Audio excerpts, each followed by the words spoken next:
So I'm speaking on a topic that is, I believe, central to one of the questions that was put forward to this workshop at the very start, and thinking about electricity market design into the future. And I'm going to speak on the role of justice in that. And I should say thank you to all the organizers for inviting me to give this talk. So I was briefly introduced already, so I won't spend too long, but I am a qualified lawyer as well as holding a PhD, and my work covers global energy law and sustainability. So looking at energy law issues around the world, and let's just say before the lockdown, I was in Beirut working with Martin, and we a couple of months ago had a paper trying to cover some of these issues, but touching on some of the issues in flexibility as well. But today I'm going to talk about the rise of justice in international policy, to how it affects the electricity market, give some examples from the EU, and then reflect on maybe some questions for the future, which maybe we can discuss in the discussion after. So we can see that justice is on the rise, and in terms of terminology, we see different terms used that most of you will be familiar with. We hear societal inequality, socio-economic development, consumer rights, energy access, which is linked to Sustainable Goal Development number 7. You'll also heard of the inclusive transition, or the just transition. The just transition being increasingly bigger in Europe and in Germany in the context of coal. And then also, when we think of justice, we also hear the terms of fairness, particularly when we talk about electricity markets, equality, and also equity. So we see a lot of different terms increasingly being used by different researchers in the energy space. And in terms of policymaking itself, we can see a big push towards fairness and justice within the Paris COP21 agreement, that climate change agreement signed in 2015. And the significant thing about this international agreement is that 188 countries signed and ratified it in the space of 3.5 years. So never before have you had so much momentum behind an international agreement. And I know that one or two people have, I believe, touched on Donald Trump before.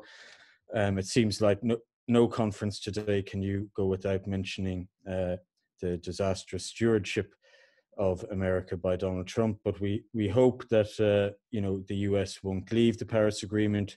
But irrespective of the US leaving, it still has been a significant achievement, and is helping at least push investors more towards low carbon energy.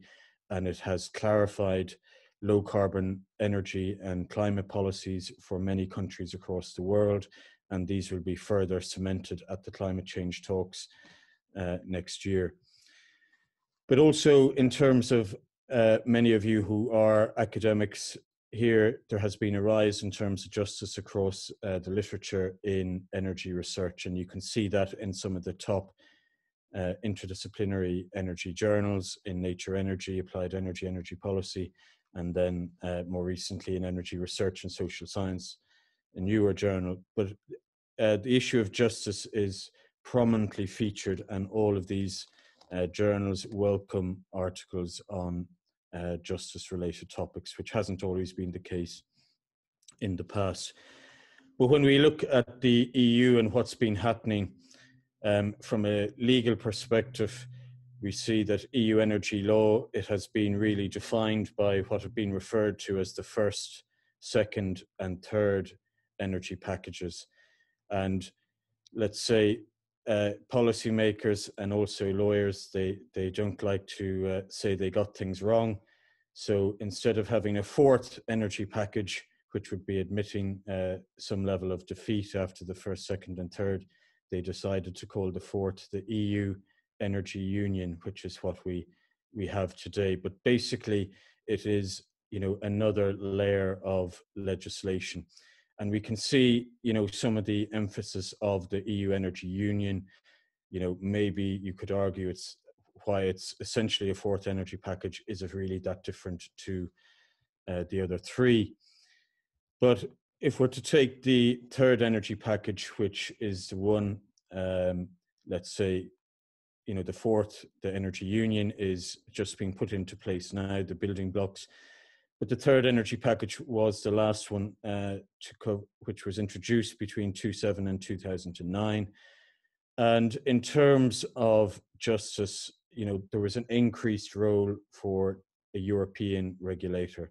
So there was an acknowledgement that we need to do things and build the European market. We needed a regulator rather than competing national energy or electricity regulators, which was essentially what we had before. And, the idea was to keep building, developing connections, system operations and markets. But again, the issue of justice wasn't really confirmed as a sort of policy driver. There wasn't really the lookout for ensuring that justice was a key part of the European energy sector. And you can see more on that in a recently published book called Energy, Law and Justice by Oxford University Press. Also within that package, there was, in terms of the costs, there was a look to, in terms of transmission costs, that, a big discussion around would consumer bills were expected to rise. Electricity would become more expensive for the consumer.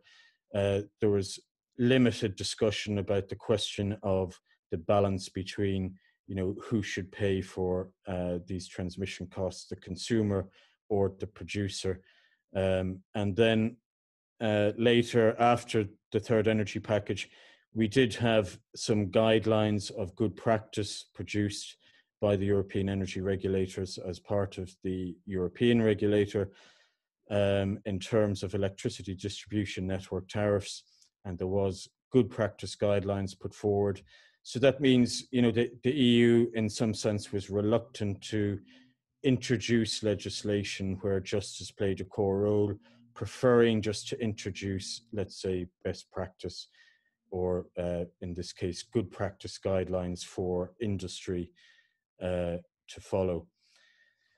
And we can see some of the effects of that when we look at the European electricity market. And one of the easiest examples is to think about the introduction of capacity markets, which generally you could say were introduced from 2014. And you would have to argue, or let's say, at least from my perspective, issues of justice and climate change, despite the EU having, increased climate change policy, they still decided to have capacity markets and introduce technology neutral auctions. So technology neutral auctions, that is not, should not have been compatible with, the EU climate policy. And that's why maybe we may see more joined up thinking with this EU energy union. But certainly in the case of capacity markets, we should have been trying to incentivize further low carbon energy. And I just want to give a few other examples, and this comes from a couple of research papers published this year. And this is on the uncertainty in Spain in terms of, they looked at Spanish electricity spot price volatility from 2012 to 2017. And, in Spain, there was an acknowledgement that the electricity market needed to move to be more low carbon, needed to take climate change considerations into account. And what they found there is that law and the role of justice can play a significant role, and that more stable regulation would reduce volatility, even if there was higher renewables. So that question of increasing or putting in more volatile, let's say, renewable or intermittent renewable energy into the grid would increase prices for consumers. Well, they found something slightly different in their research.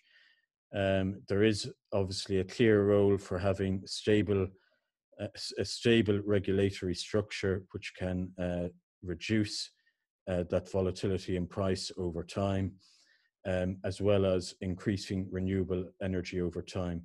But that didn't stop, I think one or two people have mentioned the issue of renewable energy subsidies. That didn't stop people complaining in Spain about the subsidies given to renewable energy, which were then taken away from some of the companies. And there are currently, I think, around 10 outstanding cases where these companies are suing the Spanish government because they are no longer getting the subsidies. And that is despite Spain subsidizing some of the conventional fuels, but yet people still complain about subsidies to renewable energy. And in a similar case, and also from recent research published as well in Australia, again, we can see a similar outcome in that, again, trying to utilize law to achieve less volatility in the market, to sort of highlight that intermittent renewables don't have to increase the cost for consumers. And here they use the issue of contract cover. So in essence, the producers could sign contracts essentially to cover their fixed costs. And they found that this reduced, again, market volatility over time. And they also found, that technology neutral auctions would, result in less renewable energy as well, or less renewable energy penetration into the market. So in essence, confirming the EU perspective that, there has to be a big question mark over technology neutral auctions when we think of our energy and climate goals in terms of having low carbon economies by whether it's 2030, 2040 or 2050. But just two interesting cases that sort of confirm some of the issues going on. And it's worth just recalling in this diagram, just to mention that, the role of justice, the idea behind increasing justice is overall to reduce risk in your project or reduce risk in the operation of a project.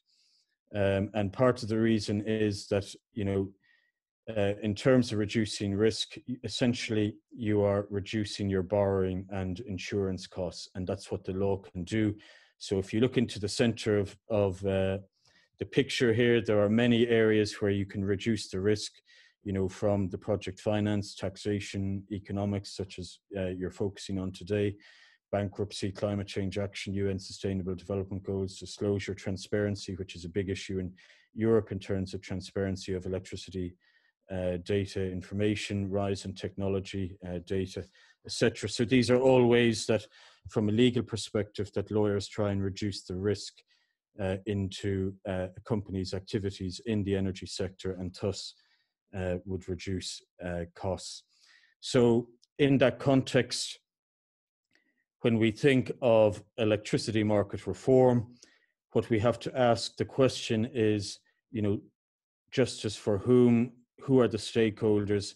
Who are we targeting? And we think of energy companies, the incumbents in the system, consumers, low carbon energy companies, some of the new entrants, and also what about future generations, that we should have an obligation to future generations, and they should be part of our considerations in terms of reforming the electricity market. So when we think of electricity market design in the EU, we can think of some of these issues as we go forward in terms of, let's say, a roadmap. And we think of, the roadmap in the EU that the European Energy Regulator has produced until 2025. So that is ACER. And we can see there that the role of justice, the idea of reducing uncertainty is not very clear. Then as we move towards 2030 plus, the idea is we should be ensuring that no one is left behind. So what we want is not just a just transition, we want an inclusive transition. And if you read many of the major reports coming from the IEA, the World Bank, many development banks around the world, they talk already of this inclusive transition where we shouldn't be leaving people behind. But the EU, in essence, has yet to fully respond to this issue of leaving no one behind. What we want are real energy and climate goals, and what I mean by that is, we want to see some of the practices ended, such as ending technology neutral policy. If we actually do believe in 2030, 2040, 2050 goals, we need to see some firm commitment. And if you're to think of electricity market design, well, there should be room to give new entrants, new technology, more room to have and create market positions in the future. So that's why, the next step there in terms of thinking about, I just put down one example of flexibility in the EU electricity system. More committed EU support should be given to such policy. To be able to utilize more new technology, to be able to support more new entrants, and also additionally that consumers have less of the burden of costs than before, so appealing to that view of leaving no one behind. So we can think then, when we go towards 2050 and we think of the market, electricity market we will have in 2050, and we have to think of, are we sending the right signals now and over the next 10 years? The next 10 years are absolutely crucial. A lot of the infrastructure that's built now, will be probably around in 2050. So, from an EU perspective, what way are we looking at this electricity market design? And I just wanted to maybe highlight, one of the issues in Germany, but this is also a relevant issue here in the UK. It's also a big issue in Poland and Spain, and they are the main countries where it's been discussed, but this idea of a just transition. And we see the coal transition plan in Germany by 2038. And, really we should be asking ourselves, as much as we try and achieve electricity market design, we are being hampered, we are being slowed down by some of the other, let's say, competing policies. And we need to remember, how are we to achieve certain things when certain other parts of the market are being heavily distorted? And, if you are to look at this just transition policy, you think of, by 2038, one could argue, is coal being subsidized for the next 18 years? So what signal does that send to the investment community? Because coal is the first one targeted as a conventional energy source, does that mean that gas, once coal is fully on the way out, maybe in 2035, are we going to take the decision then to start subsidizing gas and have a gas transition phase out by 2050 or 2060, again, heavily distorting the market? And, these send signals to consumers, they send signals to new entrants, they send signals to tech development. If you know that coal is going to be around for another 20 years, or gas is going to be around for another 40, 50 years, you are more likely to continue to invest in technology that will support continued activity there. If the return is higher, rather than thinking about new technology to exploit, some of the things that we have that have been spoken about today. So, given the coal situation, we can ask that question, exactly what do we mean by electricity market design reform? How are we actually changing the electricity market? Are we only actually changing 50 or 60% of it, because we have to keep some of these other energy sources, we have to give them access to the market because we have agreed to phase out subsidies over 20 or 40 years. So when we think of the issue of justice, despite it rising in the literature, in policy circles, we can still, from an electricity perspective, we can still ask these questions. From an electricity point of view, is the energy transition increasing justice? Is new technology going to increase justice? And, will, let's say, future policy around flexibility in the electricity markets, will that increase justice?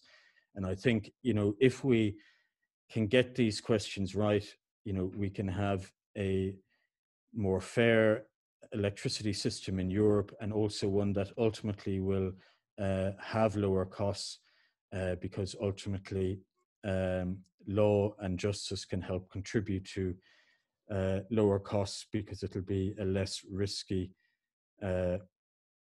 electricity system overall. So on that note, thank you very much.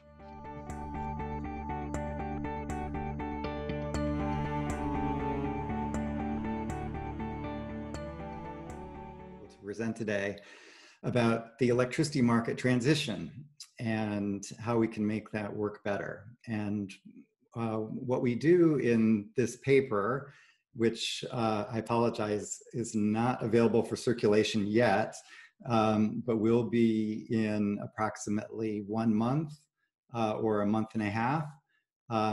We have we've solved all the really hard problems. And now we do just have a lot of work to do and the computers have a lot of work to do in order to present a coherent paper. But that will be available in 30 to 45 days. So, and I'm working, we have a team. It's the problem is too large to do myself, certainly, and I don't have enough skill to do it myself. So we've got a very able team. Emanuele is also at Cologne. David is at the University of Maryland, and Pat is professor of economics in Thailand. David's computer scientist, Emanuele is another PhD economist. We all work in market design. And we've been working on this project for exactly 9 months, very intensely. And as I said, we're getting close to being able to deliver a paper with lots of results. But today what I'm going to do is describe what we've done and why we're doing it. And hopefully it's a good teaser for the paper to come soon. So this is Germany. It's one of the many large coal plants, and it's a good example of the past. Fortunately, the future is now. So we're going to move away from that. And this is a better picture of the future. This is South Australia with, you can see wind and storage. This, when it was built in December 2017, was the world's largest battery. It's no longer the world's largest battery. The amazing thing is it was built in less than 90 days. If Tesla didn't build it in 90 days, they didn't get paid. So they were very motivated. But it's a good indication of and it's quite large. It's 100 megawatt facility. This is Texas. And you can see quite a large solar farm here in central Texas, which is also the future. Texas, as many of you probably know, is the epicenter of energy in the United States. Traditionally, that's been fossil fuels, oil and gas. It remains the largest producer of oil and gas in the United States. And it is yet engaged very much in this energy transition, as we will see. This is in California. This is my car, actually, which is a 2020 Tesla, fully autonomous with software upgrade vehicle. And this is the future as well. 122 miles per gallon equivalent. And it's, you know, once you drive one of these, you're not going to be driving anything else. So I have no fear that the combustion engine will vanish. It's just a question of how long it takes. And that's sort of a measure, that's sort of a message of this talk. This is all about how long it takes. There's no question whether the energy transition is going to happen. It will happen. It's a certainty. The question is how long it takes. And policy and market design will impact how long it takes and how much it costs. That's the message. Electricity market design matters. Here's the operating room in Texas, similar to other places in the world. Texas's market is, which I'm going to talk about a fair amount, is pretty much at the cutting edge of technology for markets. That none of the markets in the world are perfect. We all have things we have to fix in order to accommodate the energy transition. We are working very hard on that. All of the initiatives in Texas right now are very much focused on accommodating the energy transition through the integration of storage, the integration of distributed energy resources, and price responsive demand. So to give an indication that it matters at a consumer level, let's look at what happened if in May I moved to Texas. Well, in Texas, what I would do is I would go to the website and pick a electricity provider.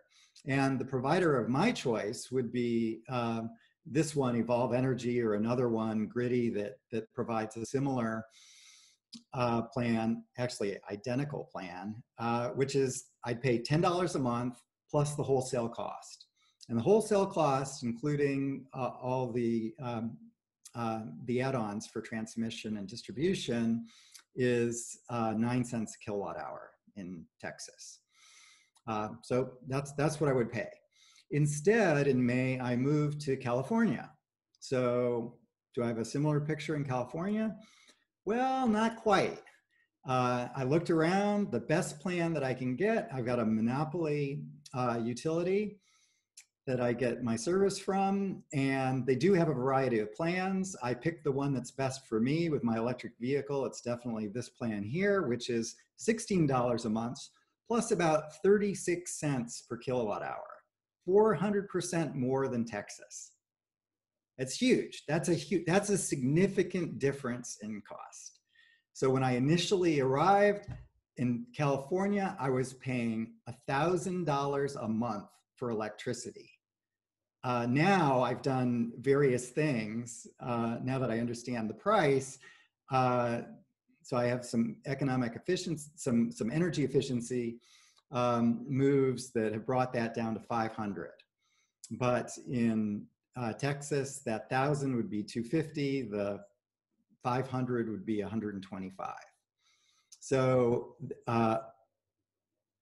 policy matters, electricity market design matters. Why is it so expensive? Well, there's a number of reasons. To get to the California price, you have to do a lot of things wrong. And one of the biggest things, so this is probably the biggest factor that's leading to this very high price, is what's called net metering, where the guys with the solar panels on their rooftops, they get compensated for their generation at the retail price. And so what that effectively does is they get to free ride on everybody else all the distribution and transmission costs of the grid. And in California, solar has been heavily subsidized and is very popular, especially among those that can afford it. So basically, the rich people put solar panels on the roof and then don't pay for distribution and transmission, the cost of the grid, free riding on everyone else. So that's one thing to fix, but there's many other things that can be fixed as well. Another picture of the future, this is a supercharging station and with solar panels on the top. And this is, these vehicles really are amazing. They can charge quickly. They have, my car has a range of 400 miles, about 600 kilometers, which is quite substantial. And I can get a 80% charge in an hour at a supercharging station. So it's quite dramatic. As we go through this transition, what we're observing every place in the world is that it's no longer the case that the load is being built right where the, the generation is being built right where the load is. And so transmission becomes increasingly important. Here's a look at Texas going forward. And what we see is that a lot of the big load centers are actually where we're still experiencing the load growth. That's the panel on the left. That's also where we've got lots of really old thermal plants, but what's being built is not there. It's generally far out on the west. And so we've got the need for a lot of transmission.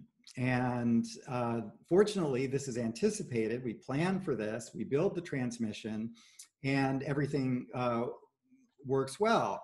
But it takes some time. You don't get the transmission planning done perfectly. And also the transmission is expensive. And so you don't want to do an infinite amount of it.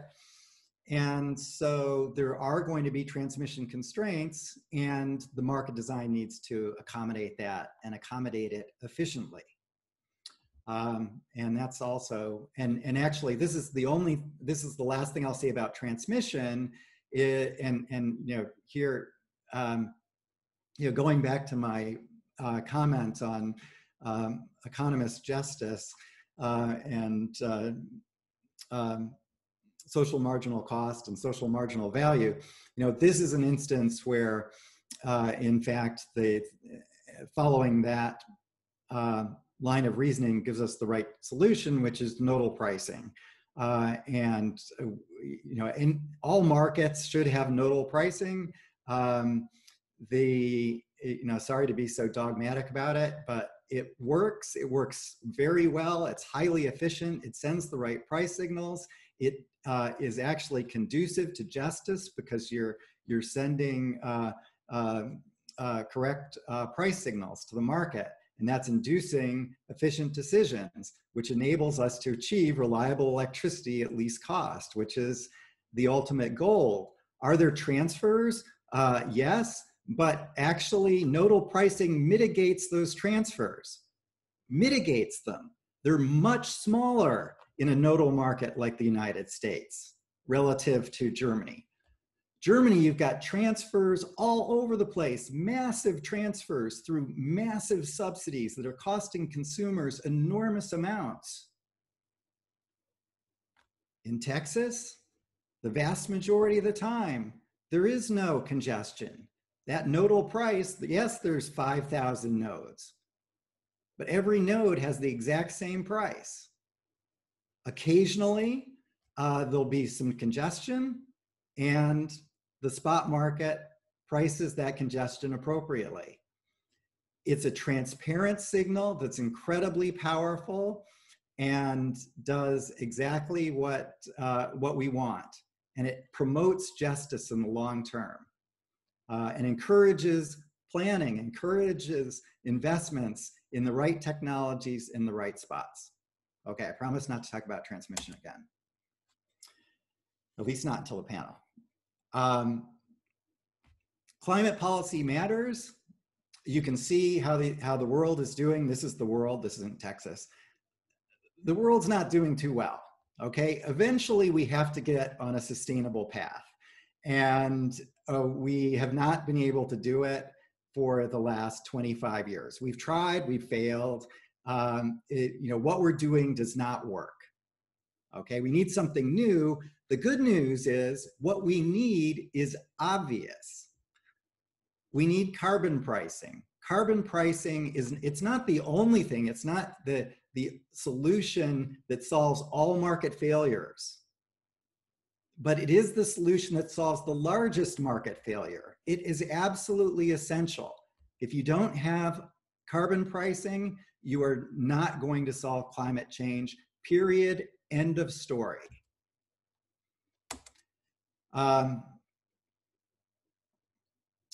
When we look at what's being built in markets like Texas, the fossil fuel capital of the United States, this is what it looks like. This is our cue. It's solar, wind, storage, a little bit of gas. That's it. And that's because Texas is sending the right signals even without a carbon price. Okay, and why is this happening? It's because the market participants are anticipating the carbon price.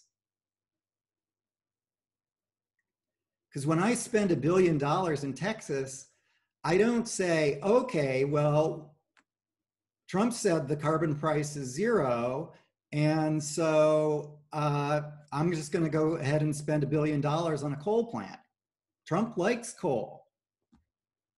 Well, no. In fact, I'm not going to do that because I know I'm spending this $1 billion for the next 30 years.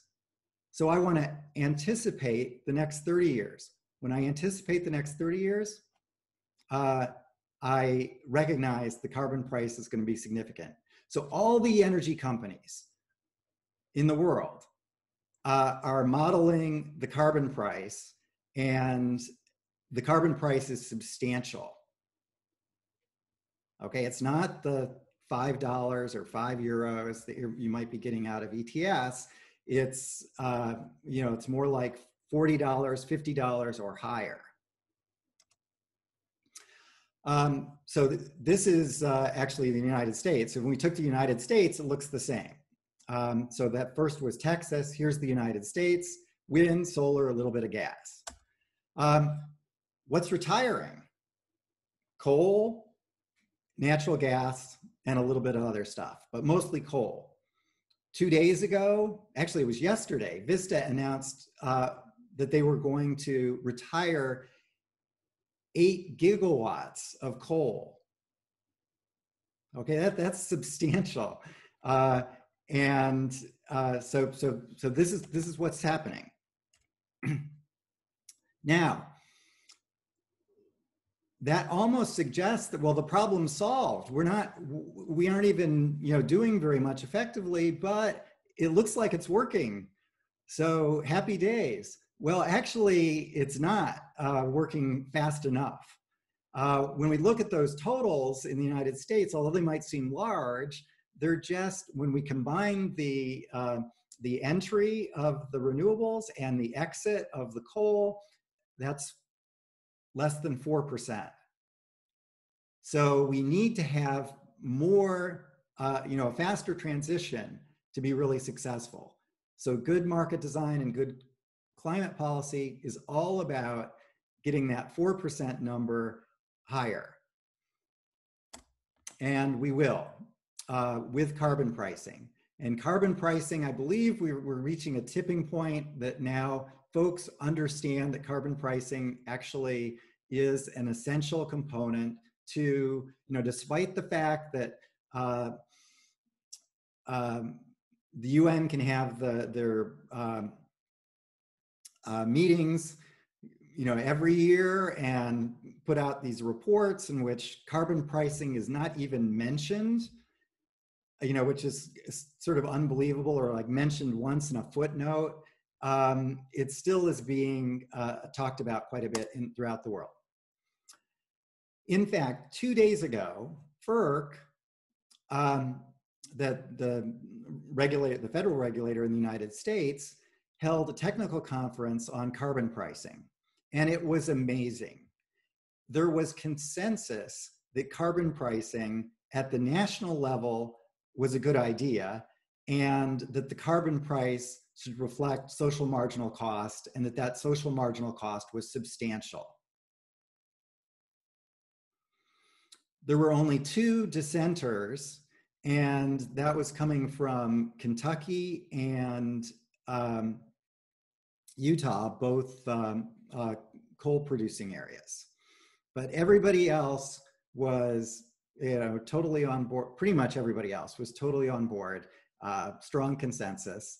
And so this is, I think a very good sign that folks understand. And this is a very broad, this isn't like a special group of environmentalists. This is an incredibly broad group that was, all the speakers were selected to cover every stakeholder interest, which is why coal interest was represented as well. So of course it included gas interests. So the gas lobby is lobbying for significant carbon pricing. And the reason they're doing that is they see the writing on the wall. It's going to happen, and for the next 10 to 20 years, they're not actually hurt because they're still going to be on the margin setting the price, and so they will get compensated. But in the longer term, they will be hurt. But all these gas companies are transforming into energy companies that are going to be big suppliers of renewable energy and storage. Okay, so that's sort of what's happening to set the stage. Now, what are we doing? So we're modeling the energy transition and our goal is to better understand how the market rules and the policy will affect the rate of transition and the cost of transition, and will have any impact on reliability. So all the things that we'd like to understand. It's a long-term model covering many decades. In fact, we model 100 years. We only are interested in the first 40, but we model 100 so we don't have any endgame effects. It's not a steady state model. So all of these long-term models that you've seen in the past, pretty much, they're all steady state models. The world isn't changing, and so this is the efficient investment in the long run. Well, we can't do that because this is all about a transition. And the final point is we have to model the energy market because we're modeling entry and exit at a unit level in the market and on a long-term basis. And to understand the incentives for them to invest, we have to understand the energy profits that they earn in the energy market, energy and reserves. When I say energy, I'm always going to mean energy and reserves. Okay, so let's say this transition does take place and we start building lots of wind and solar over many, many decades. So here's us building in Texas a quantity that the Texas loads, it's approaching, the peak is approaching 80 gigawatts. So 400 is 5 times the capacity. So at the end, by 2115, we've got 5 times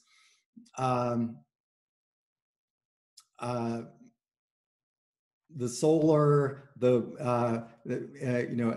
onshore wind and offshore wind to cover the Texas load. And when we look at, say, our peak month, which is July, when it's super hot, then what we find is, well, actually, even though we've got tons of stuff, it still isn't. This is 2060 I'm looking at. So at 2060, we've got about I'd say roughly 5 times or maybe more than that capacity than renewable capacity relative to our peak, and we can't cover the peak. Okay, we still need lots of stuff, all the way up to 100 gigawatts on some days. Okay, so just building massive amounts of renewables is not going to do the job. And when we do build like this, if we look at an off-peak month, shoulder month, look at what net load is. Okay, and so in this picture, it's the bottom panel there that's so important, where we're modeling, and here we're modeling net load quite precisely, which is net load's just removing the renewable production and seeing what the rest of the resources needs to do. And here you can see off on the shoulder months, what we have is massive negative load all the time. Okay, so that doesn't sound very workable. So we need other stuff. And of course, what we need is, if we're going to be 100% renewable, we need a lot of storage and price responsive demand.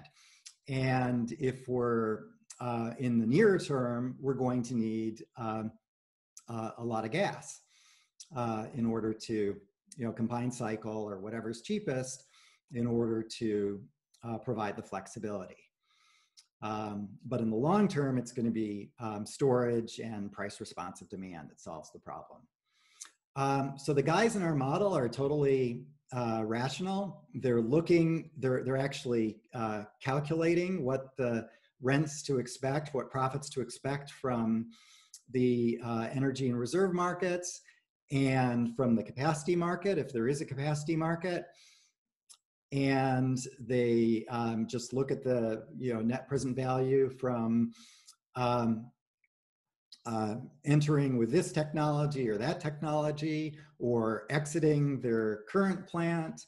And what happens is, if you're losing money looking in a forward-looking way, you exit. If you can make money by entering, you enter. And this happens just iteratively in our model until we have nobody wanting to enter or exit in a particular year.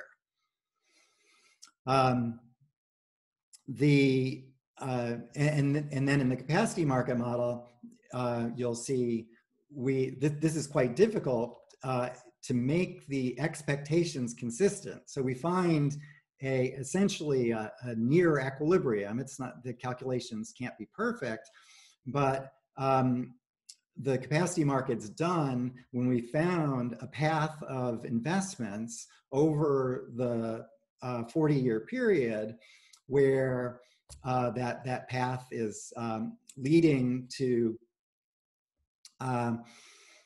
outcomes that are consistent with expectations, and all the entry and exits are based upon rational investment.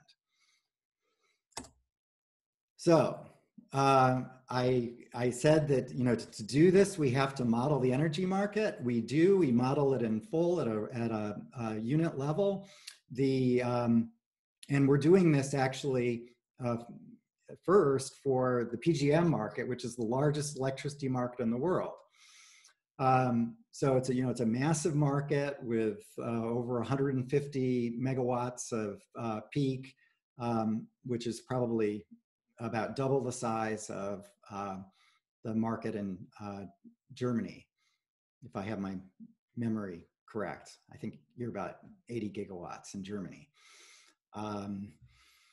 So this sounds like this is a big problem. We've got from a computation perspective, it's quite difficult to fully model the energy market. But we do that, and we do that. We model the day-ahead market. Energy and reserves are co-optimized in the day-ahead market. This is a large mixed interprogramming problem. We determine, that determines the schedules and prices day-ahead, which are financially binding. And then intraday, we rerun this MIP to see if anything has changed. There can be outages, and so, or maybe there's some demand shock because of weather or whatever, which necessitates some rescheduling, and that's done for planning. And then in real time, we've got the real-time dispatch, which is done on a 5-minute basis. And we're doing, so what we're doing, I mean, it sounds like it's unbelievably complicated. How could you possibly be able to do this? And the amazing thing is the algorithms and the computers have gotten so good that you can do this if you're clever, and we're trying to be clever. So, you know, one thing, we don't model every single day of the year. We model 10 days in each month. And from those 10 days, we get a week, 7 when we drop the beginnings and the ends to sort of prime the market and avoid the end game. And so that's how we model a year. The energy market is, as I said, it's modeled on a 5-minute basis. The capacity model is an annual. And so the output of the energy market is going to be energy and reserve profits for the year given a particular resource structure. But entry and exit is occurring on an annual basis. So every year the capacity market is determining who enters and exits. And that of course is long-term decision. We've got, you know, lots of dimensions. We try to structure it as best we can. So we end up only having 15 technologies competing. We model the market rules. We have, since this is long-term, the market rules sort of evolve efficiently. And that is, if there's problems in the status quo, as there are in PGM and every other market in the world, we assume that they address many of those problems going forward, because we have so many decades to it. And the reason we do that is it's probably what's going to happen, and it's the easiest thing to model. Efficient rules are much easier to model than inefficient rules. We model price responsive demand. You'll see in a moment. And we allow the technologies to evolve. You know, this is a lot of guesswork. We make some semi-plausible assumptions about how these technologies evolve, because things change. And so especially the newer technologies evolve more quickly than the ones that have already gone well down the learning curve. We make some simplifying assumptions. The biggest one is we ignore transmission constraints. Our justification for this is that we're dealing with such a long term, and so in fact, what you want to do is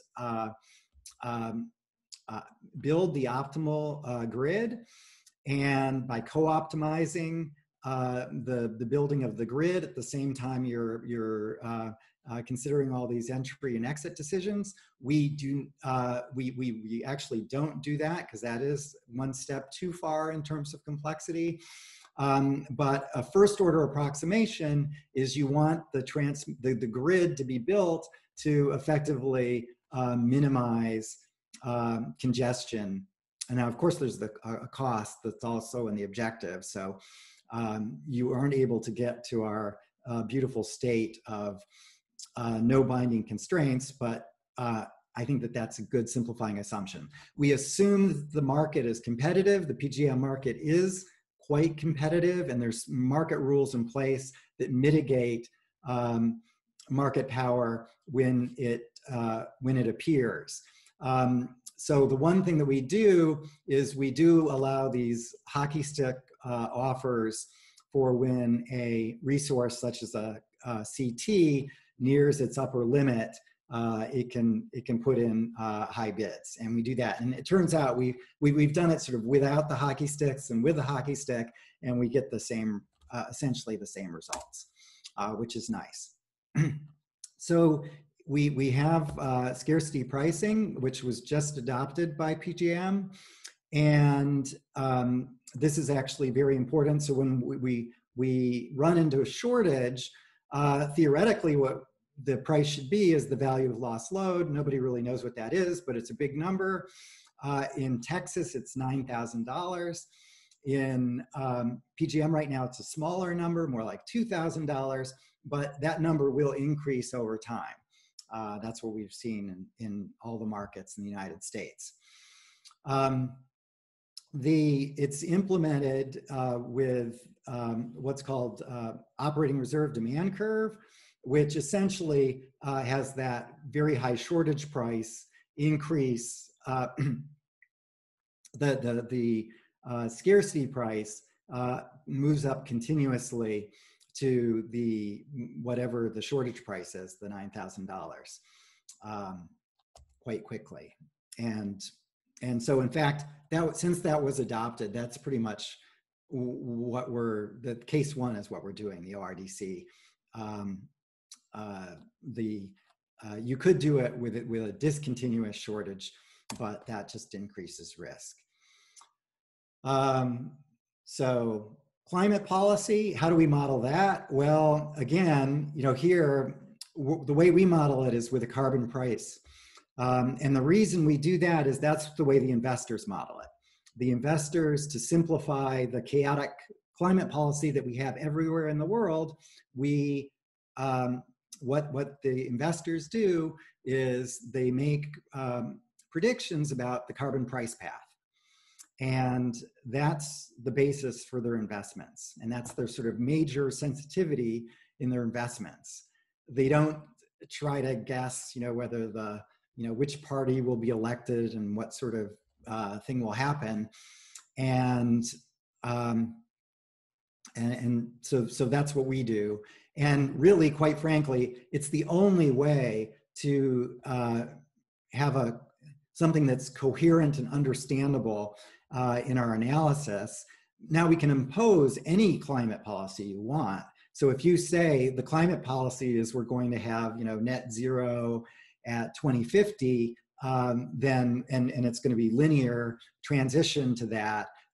So we can impose that, but it doesn't work very well within our model. So the way we would do that in our model is we would construct an effective price path that led to that trajectory of investments. Okay, so you'd actually be able to see what the effective carbon price is of some mandate that took you, but the thing about doing it with the carbon price is it's going to be the least cost solution of getting to that goal. Okay, so everything else you can do with your mandates is going to be more expensive than what our model is producing. Okay, so lots of technologies, lots of assumptions around how they're going to evolve over time. We do the best we can based upon the best information that's available. The market rules, our reference case is efficient market rules, but we also are able to consider inefficient market rules because FERC especially has directed PJM to look at some very inefficient rules. And so this will provide evidence that in fact, maybe that's too costly. You might like this inefficient rule, but do you really want to pay for it? Because we can accomplish more with less if we do have an efficient rule. Okay, so here's the model in a nutshell. It has 4 components. Perhaps one of the basic ones is the load forecast model, where we're essentially being able to model the load, and then the production of the renewables. So we're basically able to model net load, which is what we're really after. And we're doing that, it's very fine-grained. And that's done on a 5-minute basis. The energy market model I've already talked about. We co-optimize energy and reserves on a day-ahead basis, then throughout the day, and then have the real-time dispatch, which is also optimization, just a simpler optimization. It becomes a linear program at that point, once you've made all your binary decisions about who's running. Then there's this energy proxy model. What's that? Well, it turns out if we were to run our capacity market model, and we're actually going to make all our evaluations about what the profits from the energy and reserve markets were from the energy market model, we would need to make about 60 million calls to the energy market model. That's running a full year of this very large market on a 5-minute basis, 60 million times. Okay, that we can't do with today's computers. So what we do is we run it many thousands of times in the relevant domain of resource structures and other variables, carbon prices and so on, and then construct an econometric model which then can predict what the energy marks would be when we deviate from something that we've completely, where we've actually run the energy market and sort of gotten what the true energy profits are. So that energy proxy model, energy market, the energy market proxy is this econometric model that basically, from the thousands of runs that we do of the full year, all the units, we use that to have a simple econometric, it's not so simple, but a fairly simple econometric model, which then that's what is called by the capacity market to determine the energy profits for the year given a particular resource structure. And that thing we can call 60 million times. That's no problem. It takes many days to run, but it's not it's not NP hard. So that's basically our simplification. And right now we're actually working out the details of exactly how clever this econometric model needs to be. How do we need to model normal energy profits versus which we call the normal rents versus the peak energy rents.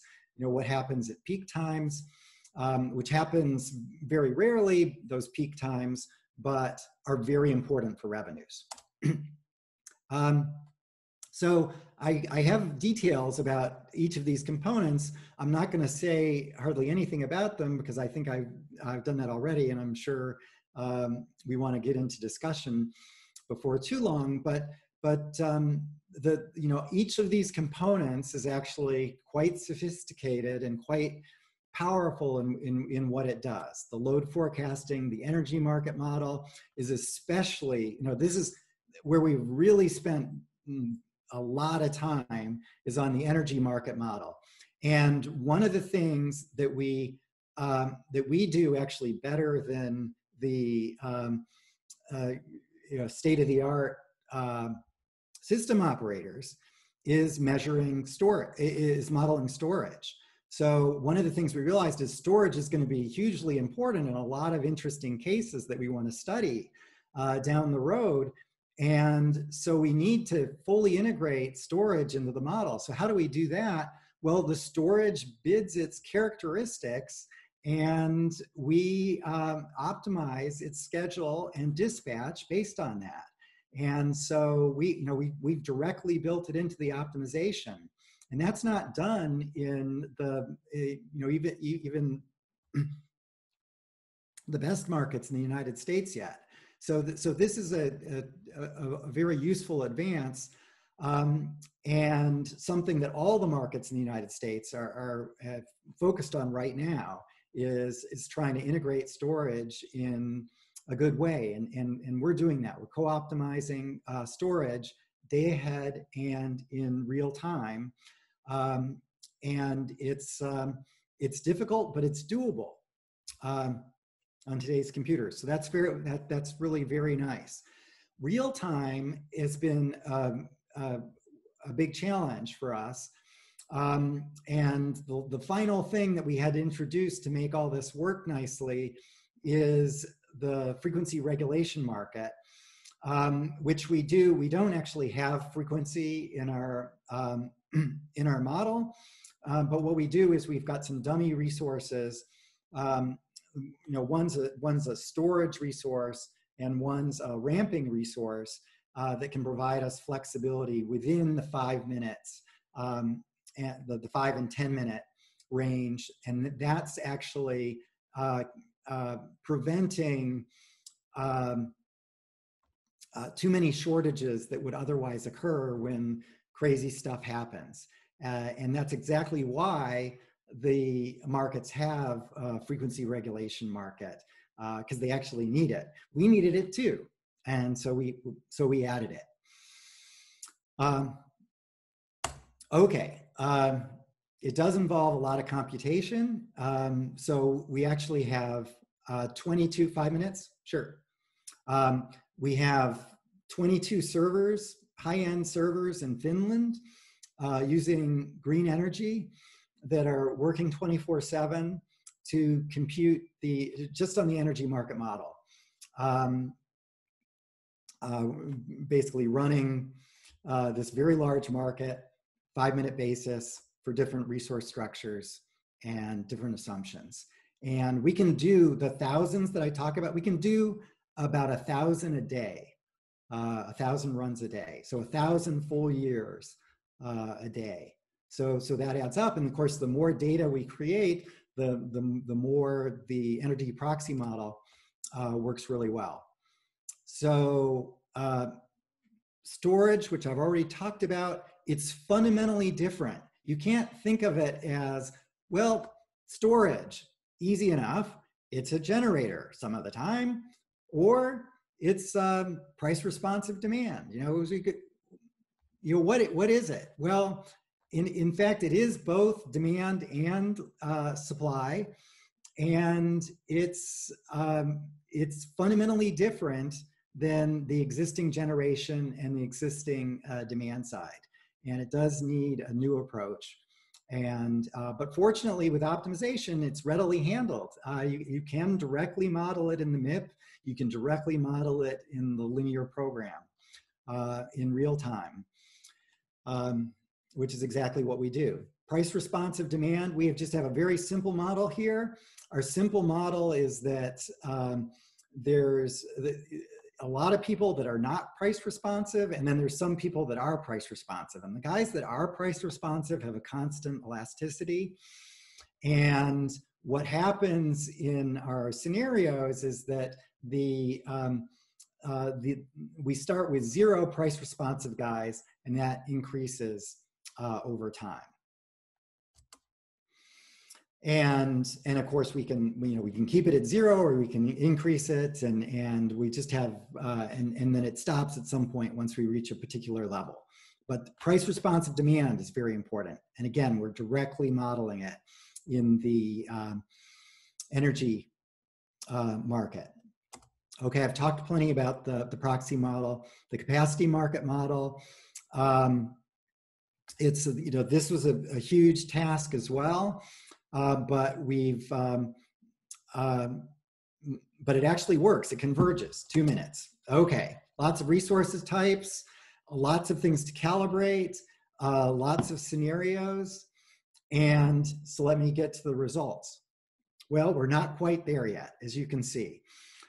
We still have ways to go, but that's where you have to wait the 30 to 45 days. And we do have preliminary results. We do, as I said, we are running this now. We are getting about 1,000 runs a day. We're making still some very minor improvements, like the introduction of regulation.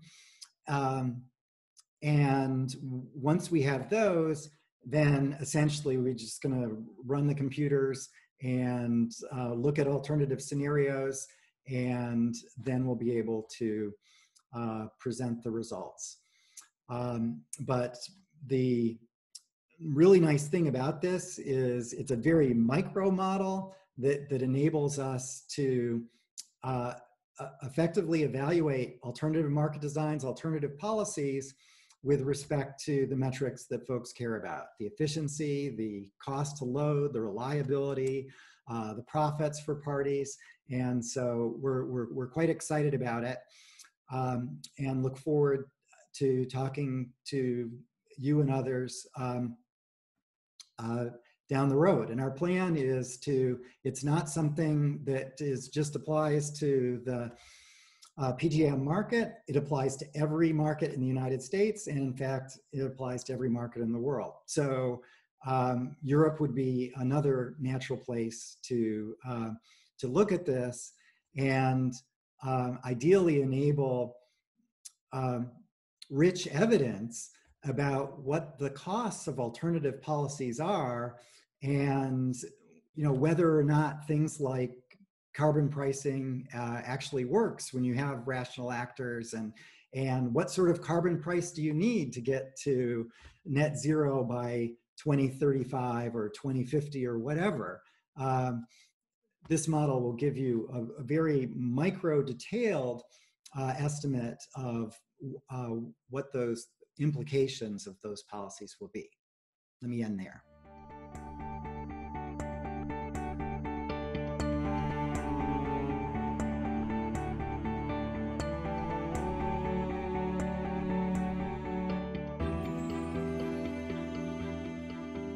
Beginning, when we started organizing the workshop, there was a bit of a fear that this would get too broad, and there are so many topics you can talk about in electricity markets. I'm very glad that everything fell in line quite nicely and built up to this panel that we're going to have now. And would like to take the opportunity to really thank all the speakers for the talks they have given. And we've already touched on a number of topics that we are going to deepen now a little bit in our panel. I'm very happy that we have 4 really distinguished scholars from Germany, Norway, the UK, and the US here. And what we want to do is we want to learn from them about their views on how electricity market design in Europe needs to be changed. Right? You all heard the panelists already, but let me just provide a bit of information on top. Mette Bjørndal comes from Bergen and is a professor at the Department of Business and Management Science at the NHH Norwegian School of Economics. He's currently a member of the Petroleum Price Board and a member of the Board of Financial Supervisory Authority of Norway. Peter Crampton I just introduced, so I'm not going to do that again.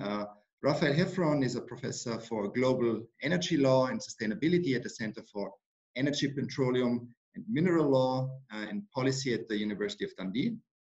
He's a Jean Monnet professor in the Just Transition to a Low Carbon Economy awarded by the European Commission. And his work combines a mix of energy law, policy and economics. And last but not least, Carson Neuhov, we've already heard him as well. He leads the Climate Policy Department at the German Institute for Economic Research, the DEW in Berlin.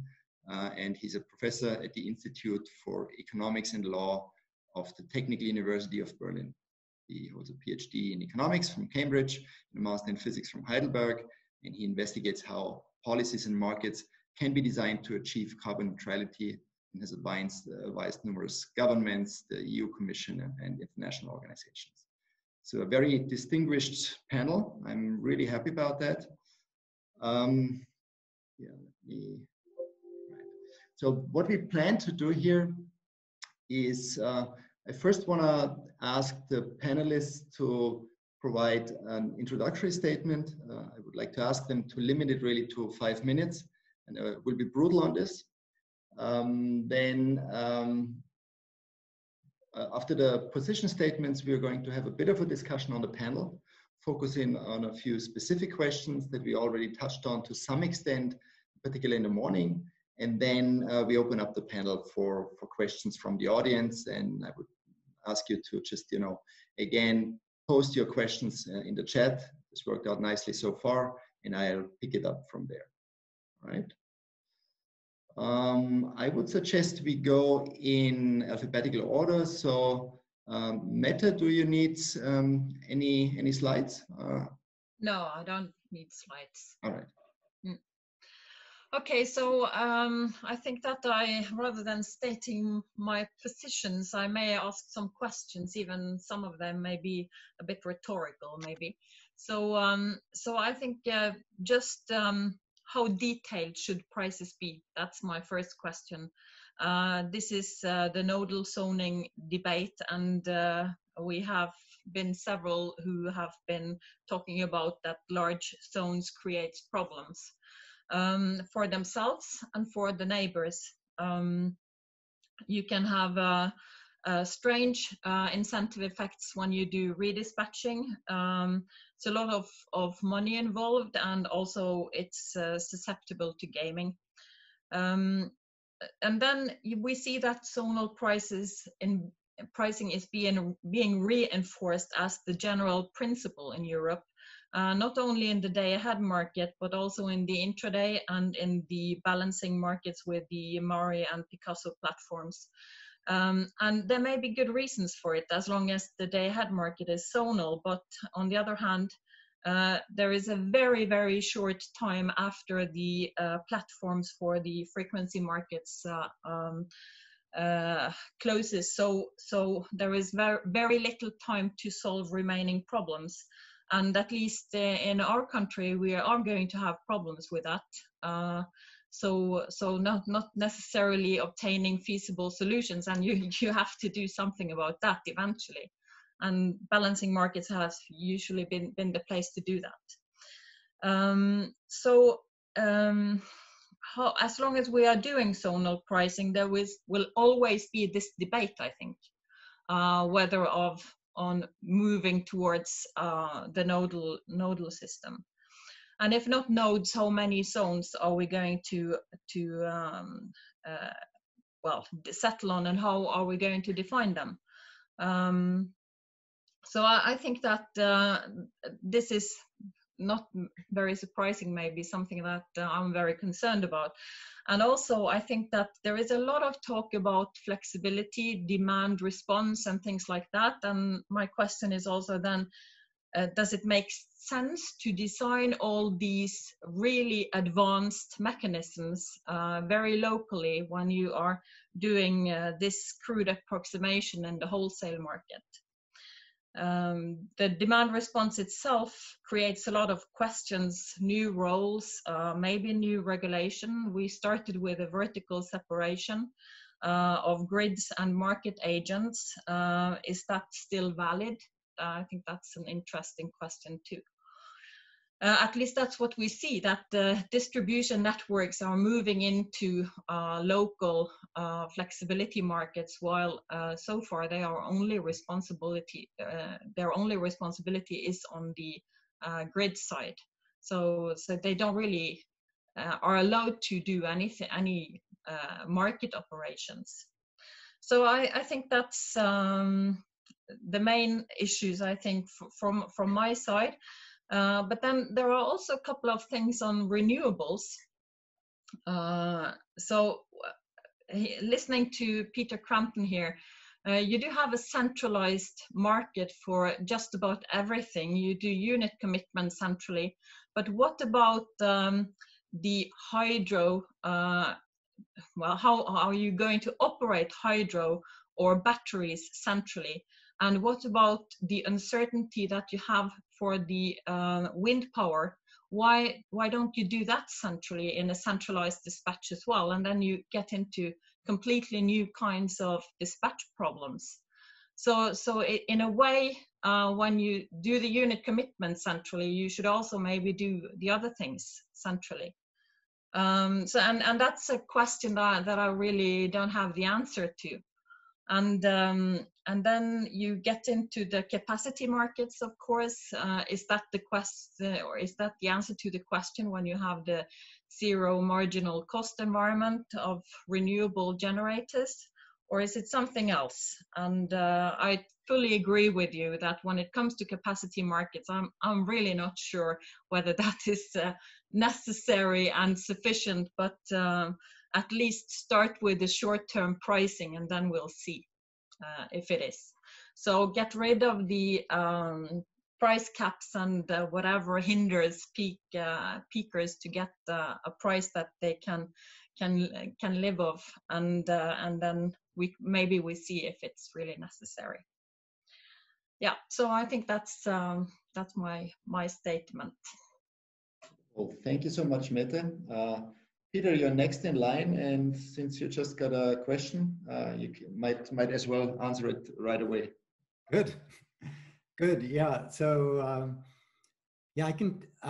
With respect to storage, and in particular, PJM has 4 gigawatts of pump storage.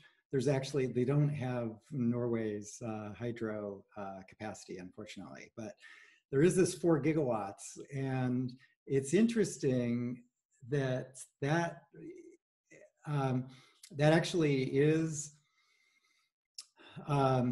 done centrally, but it's done in a way that's very much imperfect. It's done day ahead, so it's scheduled day ahead, and then it doesn't vary based upon what happens after day ahead. It's just, it's going to use its water based upon that day ahead schedule, irrespective of what outages there might be or other changes. So it's, it's not nearly as efficient as it could be.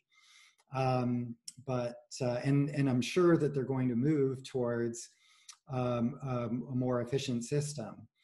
I do want to say, so my first point is that a system operator of a wholesale market, essentially what you're doing is you're sending price signals. That's the way to think about it. And it's not as a central market, a centralized market that's sending scheduling and dispatch instructions to everybody, and they have to follow all these instructions.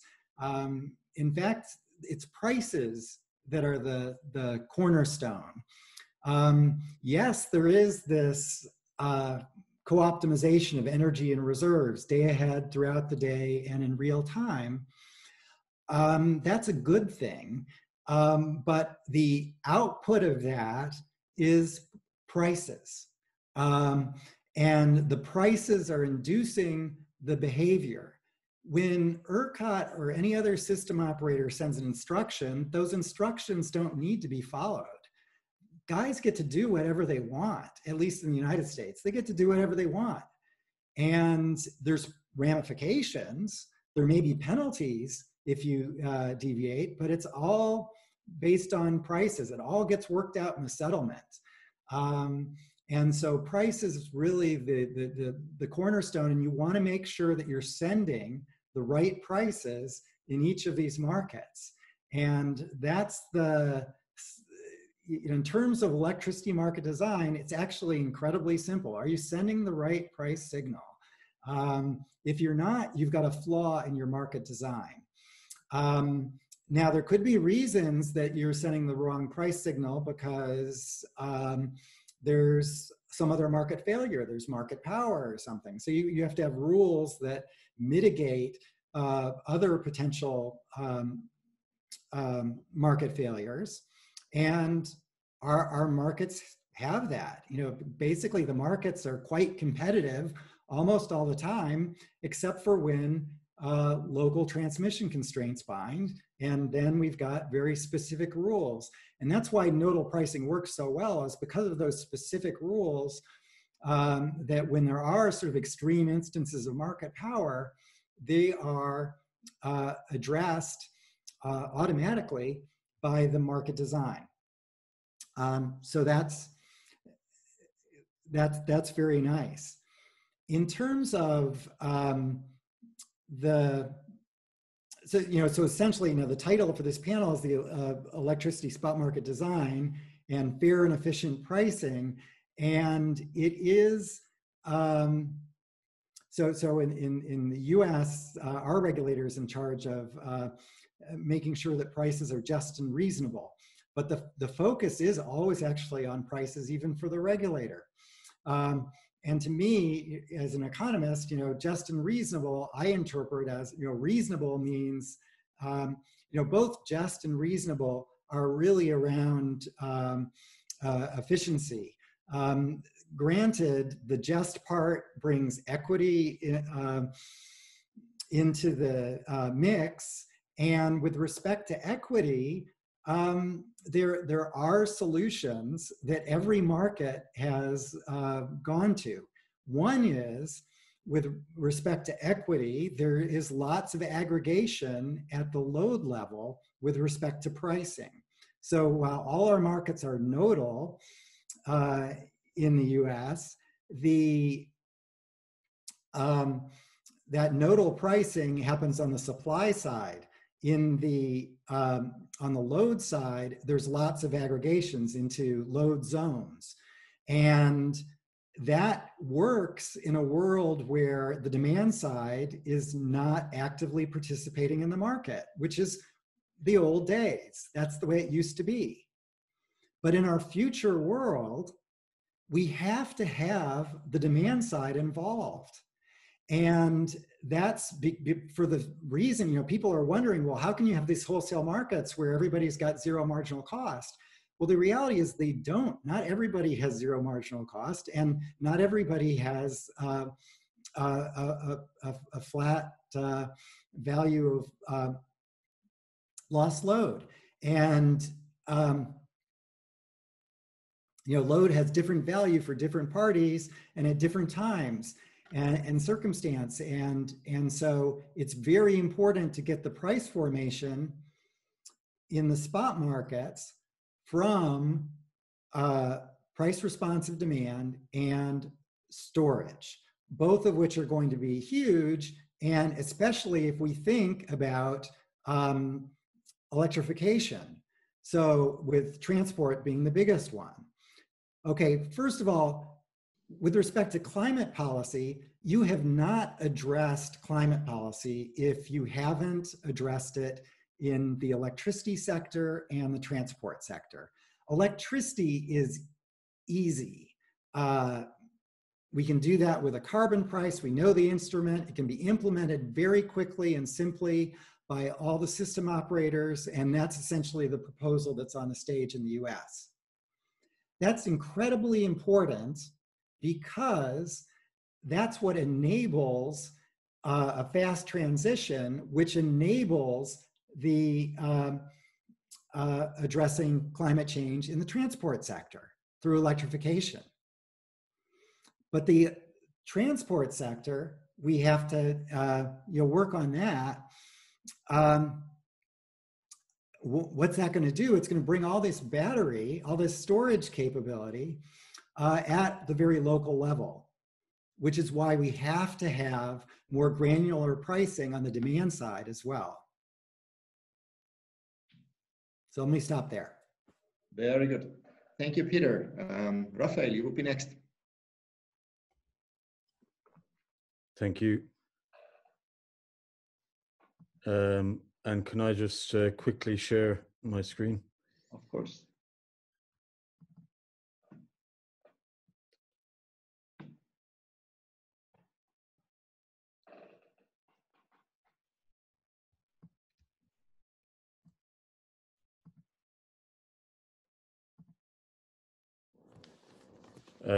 So I just wanted to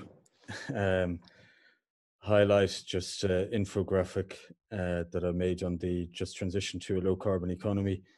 And I suppose as my appointment as a John Monnet professor in the just transition, I feel obligated to display essentially in brief what it's all about, but in terms of the way we're thinking that you know, I have highlighted some of the issues in terms of justice that, you know, I do think we need a broader notion or concept of what justice is about. And, you know, as I stated, it's about leaving no one behind. And we should remember that in many ways there is an obligation from some of the EU member states, you know, such as Germany, but some of the other EU member states, to try different options and see what works best, because there are many EU member states who don't have the same financial resources. And also we need to think about the EU's, let's say, broader obligations in terms of their global commitments, that, you know, there is in essence an obligation by the EU to develop technology and practice on these issues around the electricity grids and electricity design, so that there are options for other countries outside the EU to try and achieve, you know, to help them achieve their low carbon energy transitions. And, you know, that has been contained in climate change agreements, that there has been annual, there's meant to be more technology transfer from developed nations to developing nations. So the EU should be seeing this as an opportunity also to show some global leadership on the issue. And I think currently developed nations are meant to have signed up to, or they have signed up to commit, I think, 100 billion per year.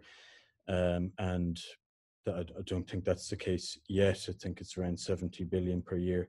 So there is an opportunity to contribute from this technology point of view. And I think in terms of speaking on justice specifically, you know, just to reiterate that I do think, you know, we do need to give, market access is a big issue. And we do need to give new technology, new ways of doing things, including through, you know, more opportunity for flexibility, more opportunity for battery storage. And, you know, in that context, we need to think about, I think, as has been mentioned just a few minutes ago, in terms for, you know, for many countries, if we are to achieve this low carbon energy transition, we are going to have more electrification. And, you know, the electricity sector is vitally important. And I would say it's probably the most important element of the low carbon transition. And I think for me, if we solve the electricity crisis, in terms of climate change, we will be able to meet our targets in 2050. And, you know, when we think of, to go back to that point on justice, when we think of the issue of justice, it's not, I do believe, as has been mentioned, that carbon markets have a big role to play. But I also believe that it's not just about thinking about carbon markets. It's also about thinking, you know, as you can see from this diagram, in the first line, you know, it is about thinking also of issues around the waste issue and essentially decommissioning. And, you know, even here up in Scotland and the UK, part of the reason we have this energy group is because off the coast of Scotland is where a lot of the oil and gas is, and some of the oil and gas fields here are some of the most polluting in the whole of Europe in terms of flaring. So there are still a lot of issues. There's a lot of, for gas and oil, there's still a lot of issues in terms of decommissioning, very costly process. The UK taxpayer has, I think, agreed because due to the government to pick up a bill for around 50 to 60 billion already in decommissioning the North Sea.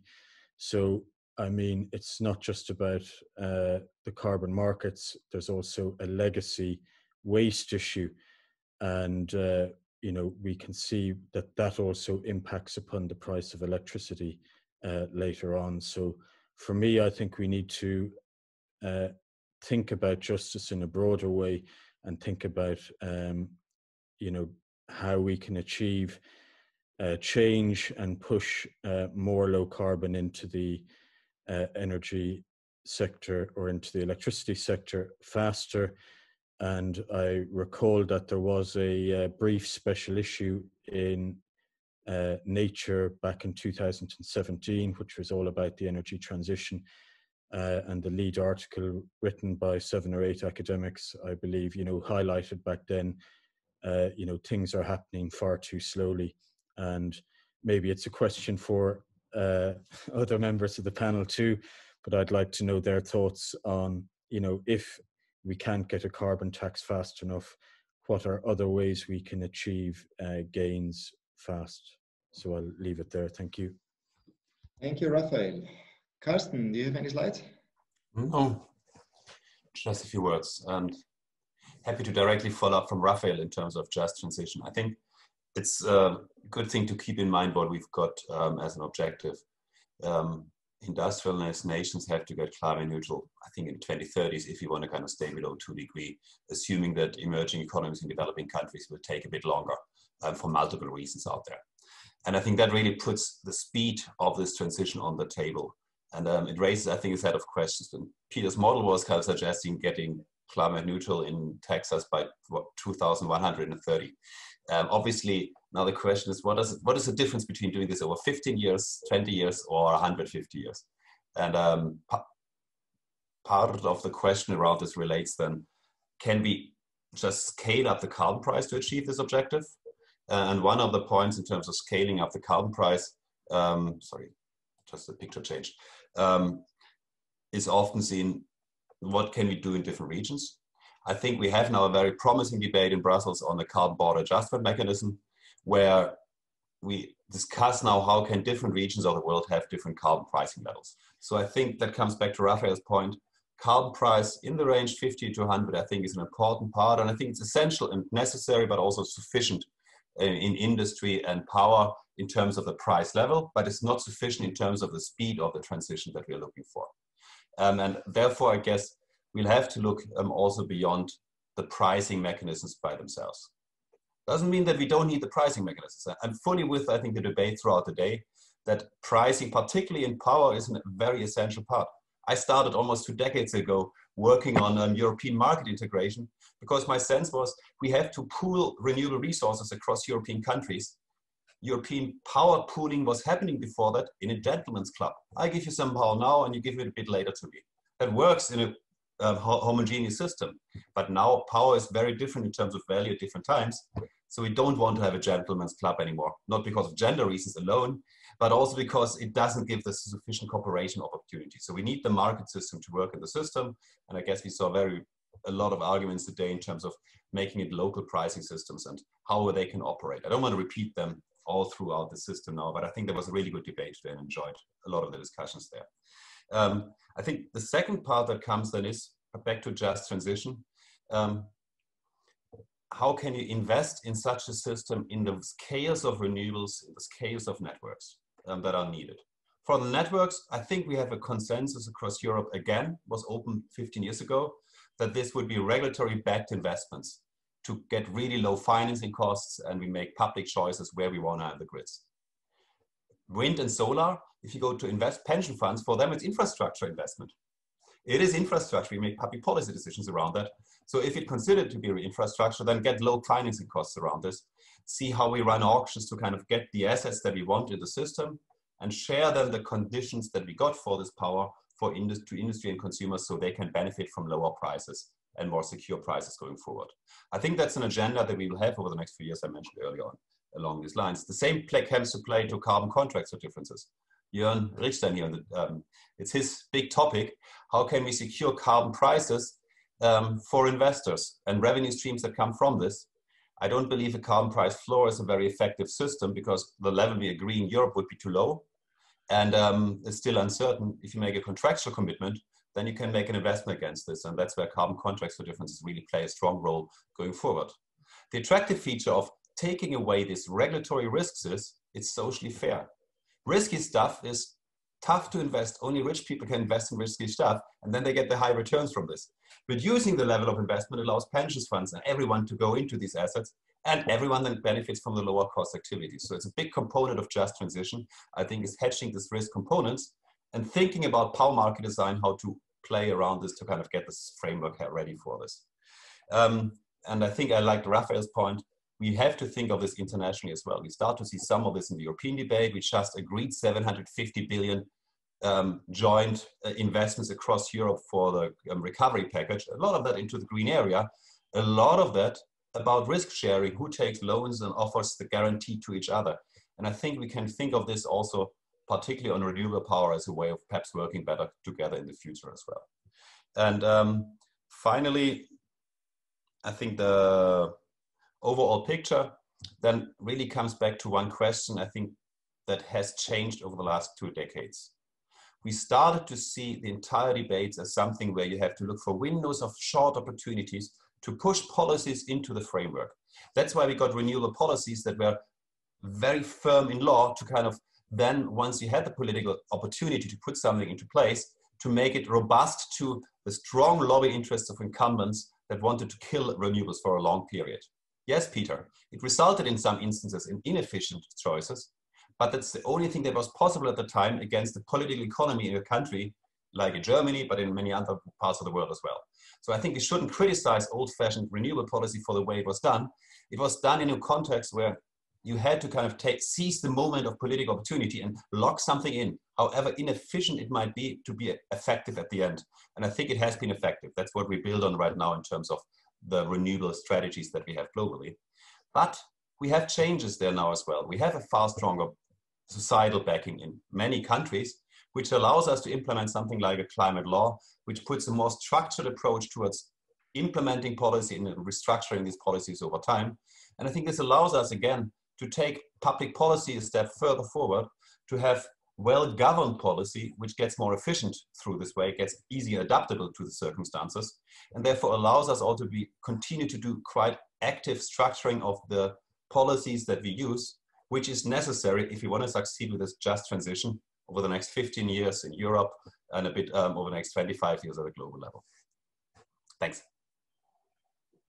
Very good. Thank you so much, Carsten.